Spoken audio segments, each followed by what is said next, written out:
par IDPS, bar CND, bar ELI, bar 01, bar 2017 portant suspension du secrétaire général de l'IDPS. Les conseils de discipline ad hoc, vu le statut de l'IDPS, vu le statut de l'Union pour la démocratie et le progrès social, tel que modifié, complété et corrigé à ces jours, spécialement en leurs articles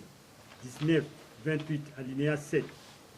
vu le règlement intérieur du parti, tel que modifié et complété à ces jours, spécialement en 16 articles 67, 68, 69 et 70, vu la décision numéro 069, bar UDPS, bar PP, bar 2011, du 9 septembre 2011, portant création de la Commission nationale de discipline ad hoc, vu la décision numéro 070, bar UDPS, bar PP, bar 2011, du 9 septembre 2011, portant nomination des membres de la Commission nationale de discipline ad hoc, vu le procès verbal portant élection du nouveau bureau de la Commission nationale de discipline ad hoc, considérant les défauts faits par le secrétaire général à l'invitation lui adressée par la Commission nationale de discipline ad hoc en vue de présenter ses moyens de défense aux griefs lui reprochés. 1. Mémorandum lui adressé en date du 5 juin 2017 relatif à la demande du Congrès extraordinaire par plus de un tiers des membres des fédérations du pays. 2. La malversation financière. 3. Le comportement indigne, abus et usurpation des pouvoirs. Tout compte fait, les griefs cités exposent le secrétaire général aux faits prévus par le régime disciplinaire en 16 articles 65 et 66 des statuts. Vu la nécessité et l'urgence, décide est suspendu de ses fonctions de secrétaire général selon le règlement intérieur, M. Kabound Al-Kabound Jamar. Article 2. Les conseils de discipline de Commission nationale de discipline ad hoc prie le directeur du cabinet du feu président de diligenter un audit auprès du secrétaire général pour les faits si haut cités dans les 72 heures à dater de l'entrée en vigueur de cette décision. 3. L'intérim du secrétaire général suspendu sera assumé par le préséant des secrétaires généraux adjoints. 4. La présente décision entre en vigueur à la date de sa signature, fait à Kinshasa le 16-10-2017 pour le Conseil de discipline de la Commission nationale de discipline ad hoc, Maître Lokake Joseph, président, et Dieudonné Ignelinga, rapporteur. Je vous remercie. Ainsi décidé.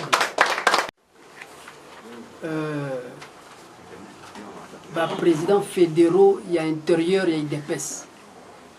Bayaka Kinshasa Awa, ukutana na mukonzi na bango. Secrétaire général, Jean-Marc Kabon. Et puis, basolo laki, basolo na bango, mais puis peut to ibakite, ils ont basolo, basali basolo bango mokuna to ibakite. Et il s'est avéré que le président fédéral na bayaki, baye kotuna mokonzi na bango depuis mokonzi na biso atika biso. Isali ekolo ebele basanza ebele. Awa batunie na juin, na mois de juin. Mokonzi akei, toza na mokonzi te, statut na biso eza clair, il faut tout ça là congrès extraordinaire pour na totia mokonzi ya sika pour partir démarrer pour ba élection ba nini ba makambo ebele bele mokonzi azali te eza malamu te. Bon, réponse mokonzi apesa secrétaire apesa ki bango toyebi te. Tomoni kaka ba fédéraux ba ina memo na bango ko saisir commission nationale de discipline ad hoc balobi tala totuni mokonzi depuis mois de juin que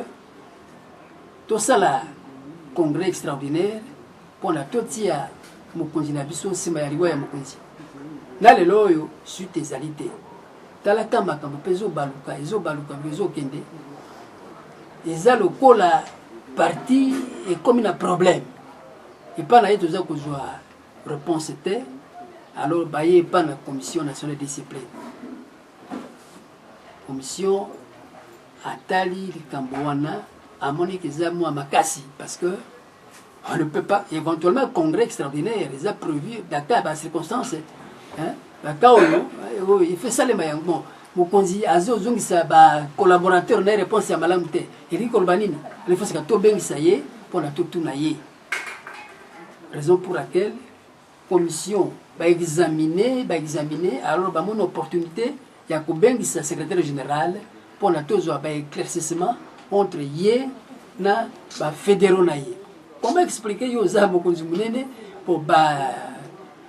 collaborateur ba ye ba tiki intérieur ba tiki ba famille ba tiki ba fédération na bango matunyo son na Kinshasa awa pe yo mokonzi pour za lokola poza ko yokana te alors là est intéressé commission ko kota na kati raison pour laquelle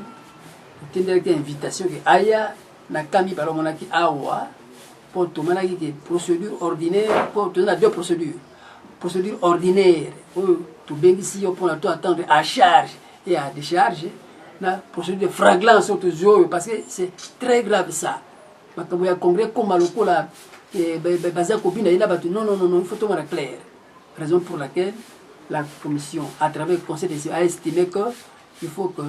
procédure ya urgence salima pour tout sali oyo alors tu regretter bisona bino que invitation est qui depuis vendredi secrétariat va accuser réception et que mokonzi a été pas même un message même téléphonique même parce que tout ça awa parce qu'on les a permanence na biso pas même un peu dit que voilà na koyate peut-être pour telle raison alors devant situation ya boye commission a moni que quand il y a une discipline il y a vraiment makasi exactement pour na cas ya commission mais quand il y a fait ba fédéraux ndenge ba sengaki ba zo réponse alors il faut que comme secrétaire général à répondre à faire wana communiquer mon côté précision que pas na été raison pour laquelle commission a constat notre débat a constaté yango wana ba décision est payé que conseil de discipline a décidé que a besoin de suspension pour na quoi apaiser tension pour la fédération nyonso baza 25 sont ici alors tala kuna na sima etikali polele pour na quoi apaiser situation alors yé apé mananu d'après règlement intérieur na biso alors na ba grief ba reprocher yé c'est que to sengi na directeur de cabinet parce que baza na commission d'audit ba dirigeante audit ndenge ba sengi pour que ba clair sur situation ya parti la condition nyonso voilà et non seulement ça ba naye le préséant parmi ils sont quatre le préséant a quoi assumer intérim naye en entendant lever ya suspension naye voilà en gros objet il y a audience publique il y a les c'est-à-dire secrétaire général a suspendu dans l'entretemps le audit et salima auprès na yendenge ba naye ba sengi alors parmi ba naye ou a préséant a assumé intérim naye voilà ce qui est décidé na audience il y a les lots ils étaient qu'acharnement Omoranga maman Odile Mbela nazali présidente fédérale ya Équateur précisément dans bassin Poussou. Nandenge makambo eluti koleka pona secrétaire général pour balisa ye. Biso ezalaki biso te bezali statutaire. L'UDPS c'est le base. Donc biso tozolo ba mibeko yo zali ko tosa mibeko ya constitution na biso ya parti te. Oza ko bebisa mibeko ya parti. Mobeko nde evandisi ye ezali mutu te abengani ye mutu te affaire aswar ye ezali nde mobeko oyo ya biso ya congrès extraordinaire oyo bafédéraux nyonso un tiers ya intérieur asengaki na chaque fédération ndenge basanganaki mobeko wana lokola secrétaire général atosaki yango mpe te arépondre biso bafédéral ya intérieur par écrit te yango wana tomemaki yango pa condition de discipline baye komaniola yango ndenge omoni lelo esuki na décision wana